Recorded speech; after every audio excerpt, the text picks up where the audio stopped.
selama 40 hari menuju kematian. Tanda-tanda kematian ini juga muncul setelah masuk waktu asar. Bagian pusat dari tubuh kita akan berdenyut. Itu pertanda bahwa daun yang tertulis nama kita dari pohon yang terletak di arsy Allah Subhanahu wa ta'ala telah gugur. Lalu malaikat maut mengambil daun tersebut dan segera membuat persiapan, di antaranya mulai mengawasi kita setiap saat. Dan sesekali malaikat maut menampakkan dirinya kepada orang yang akan dicabut nyawanya dalam wujud manusia. Dan seketika itu pula orang itu akan terasa terkejut dan bingung melihat malaikat maut. Walaupun malaikat maut wujudnya hanya satu, tapi atas izin Allah Subhanahu wa ta'ala, dia mampu mencabut nyawa seseorang dalam waktu yang bersamaan. Kedua, 7 hari ketika kematian akan datang.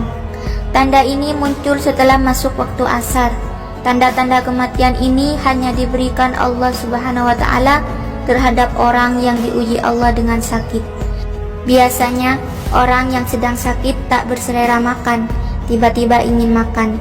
Ini merupakan isyarat dari Allah bahwa kematian memang benar-benar sudah dekat. Yang ketiga, 3 hari kematian di ambang pintu.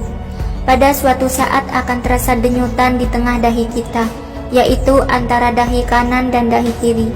Jika tanda-tanda kematian ini dapat dirasakan, maka sebaiknya berpuasalah kita setelah itu, supaya perut kita tak mengandung banyak najis, dan ini akan memudahkan orang lain untuk memandikan jasad kita.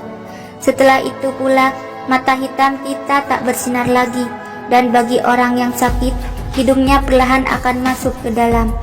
Ini dapat terlihat jelas kalau dilihat dari sisi tubuh kita. Telinga akan layu dan berangsur-angsur masuk ke dalam. Tapak kaki tengah beransur-ansur lurus ke depan dan sukar untuk ditegakkan lagi. Keempat, sehari sebelum kematian. Tanda-tanda kematian ini juga terjadi setelah waktu asar. Kita akan merasakan denyutan di bagian ubun-ubun. Ini menandakan kita sudah tak sempat lagi melihat waktu asar di keesokan harinya. Yang kelima, tanda terakhir, kematian menghampirimu. Kita akan merasakan sejuk di bagian pusat, lalu turun ke pinggang dan akan terus naik ke bagian halkum. Pada masa ini, hendaklah kita sering beristighfar, memohon ampun pada Allah, dan sering-sering membaca syahadat. Menata